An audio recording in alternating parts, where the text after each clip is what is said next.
देश के हर railway station की तरह रायपुर स्टेशन में भी बच्चों को खाली बोतलें बीनते देखा जा सकता है। ये बच्चे देश के भविष्य हैं। हमारे देश और प्रदेश का भविष्य कूड़े में अपनी जिंदगी तलाशे, ये हम सब के लिए शर्म की बात है। वाटर भी रहा हूँ, खाना खाने के लिए भूख लग रहा है। बोतल क्यों पीनते हो? खाने के लिए, अपने पेट के लिए।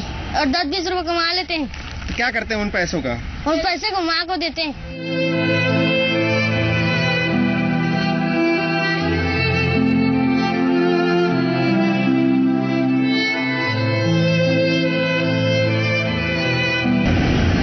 बचपन की ऐसी बेबसी को देखकर कैसे नींद आ जाती है हुक्मरानों को।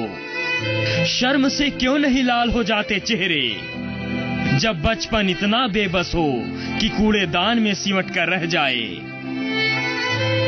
जब बचपन इतना बेबस हो कि रेल की पटरियों और सड़क के किनारों पर ठिठक जाए। जरा गौर से देखिए, सुराज का दंभ भरने वाली सियासत का फलसफा जितनी लंबाई बच्चे की है, लगभग उसी ऊंचाई की कूड़े की बोरी भी है। और मजबूरियों की ऊंचाई कितनी है, ये समझने के लिए ये तस्वीर ही काफी है। जो तस्वीर हमने देखी वो आप भी देखिए और बाद में तय कीजिएगा कि कागजों पर सिमटी सरकारी सफलता की कहानियों में झूठ की स्याहियों का रंग कितनी गहराई से छिपा होता है। हमारी जहन में ये सवाल था कि चिलचिलाती दोपहर में ये बच्चा पटरियों पर क्यों दौड़ रहा है। जब जवाब मिला तब हम जान गए कि रमन राज के सुराज का पहलू कितना स्याह है बचपन को बचाने में। वाटर भी रहा हूँ, खाना खाने के लिए भूख लग रहा है। अच्छा, तो बाटल कितने रुपए में बिकती है आपकी? 30 रुपया किलो। 30 रुपए किलो? हाँ। कितनी साल के आप हैं? कितनी उम्र है आपकी? 12।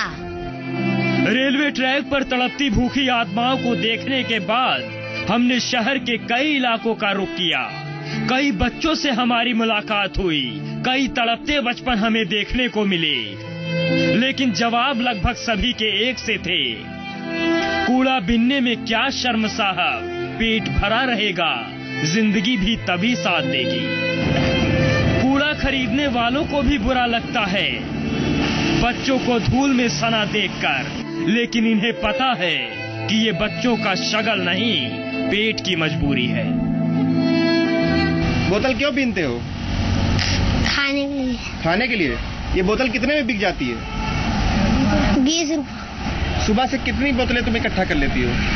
यही 30-40 रुपये कमाई। 40 रुपए कमा लेती हो दिन भर में?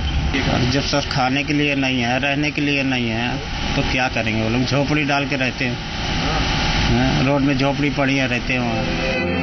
इस बेबसी का सवाल जिले के सबसे बड़े बाबू के पास जब हम लेकर पहुंचे तो कानून का ककहरा सिखाने लगे साहब, लेकिन ये नहीं बता सके कि कूड़ेदान में सिमटे बचपन को बचाने के लिए क्या कर रहा है रायपुर प्रशासन।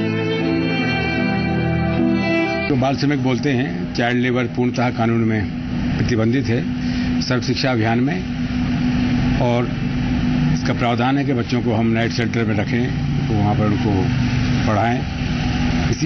इसके अलावा हमारे बाल श्रमिक परियोजनाएं हैं, चाइल्ड लेबर प्रोजेक्ट, जहाँ पर बच्चे पढ़ते हैं, और कई बार हम रखते भी हैं वहाँ, कई बार वो निकल जाते हैं।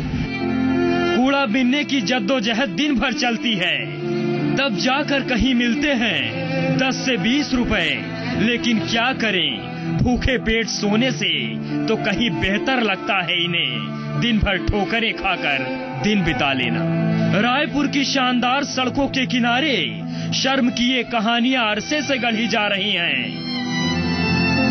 लेकिन क्या मजाल कि सियासत की आंखों में हेकड़ी की रतौंधी थोड़ी कम हो जाए इस बचपन को बचाने के लिए।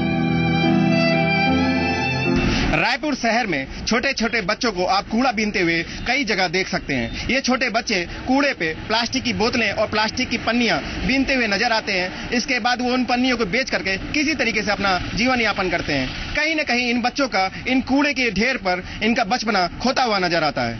कैमरामैन राकेश के साथ कन्हैया शुक्ला, जी मीडिया, रायपुर। और हमारे संवाददाता कन्हैया शुक्ला ने ऐसे कुछ और बच्चों से बात की और उनका हाल जानने की कोशिश की। यहाँ पे छोटे छोटे बच्चे अपना बचपना कहीं ना कहीं कूड़े पर बिताते हुए नजर आते हैं। आखिर इनकी क्या मजबूरी है कि ये बच्चे अपना बचपना इन कूड़े पे, इन दुर्गंध जो बहुत ज्यादा गंधाता है, यहाँ पे लोग अगर आते हैं तो इस तरीके से अपनी नाक बंद दबा करके आते हैं, लेकिन ये बच्चे सिर्फ चंद पैसों के लिए क्या करते हैं, आइए जानने की कोशिश करते हैं। बेटा तुम यहाँ क्या करते हो कूड़े पे? पेड़ रोजी लिए हम कुछ भी कर सकते हैं। हाँ, तो यहाँ पे क्या करते हो कूड़े के लिए? कूड़े लिए हम पेड़ रोजी लिए बीनता है हम लोग। बीनते हो? हाँ। क्या मिलता है तुम्हें यहाँ पे? यहाँ पैसा 10-20 रुपये 30-40 रुपये मिल जाता है बोतल बेचने से। बोतल बेचने। क्या उम्र है तुम्हारी? 10 साल। हम बोतल लोग बीनते हैं। हाँ। और बेचते हैं और 10-20 रुपये कमा लेते हैं। क्या करते हैं उन पैसों का?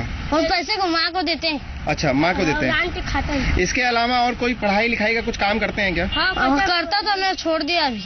छोड़ दिया? मैं नहीं छोड़ा। तो आप देख सकते हैं कि यहाँ पर इन कूड़ों पर इन बच्चों की जिंदगी लगातार इन कूड़ों पे को देखने को मिलेगी कि बच्चे यहाँ पे बोतलें बीनते हैं, चाहे रेलवे स्टेशन हो, चाहे बस स्टैंड हो, चाहे शहर के और बड़े कूड़े घर हो, वहां पर जहाँ कूड़ा फेंका जाता है, लोग अपनी गाड़ियों से चलते हुए प्लास्टिक की बोतलें फेंक देते हैं, लेकिन इन्हीं प्लास्टिक की बोतलों को कहीं ना कहीं ये शहर में साफ भी करने का एक बहुत बड़ा योगदान करते हैं। इसके अलावा अपना पूरा बचपना इन्हीं कूड़े पर ये खो देते हैं।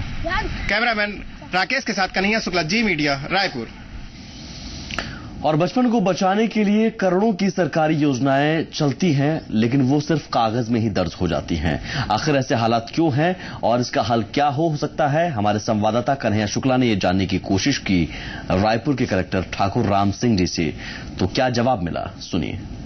उनको बाल श्रमिक बोलते हैं। चाइल्ड लेबर पूर्णतः कानून में प्रतिबंधित है, सर्व शिक्षा अभियान में, और इसका प्रावधान है कि बच्चों को हम नाइट शेल्टर में रखें, तो वहाँ पर उनको पढ़ाएं।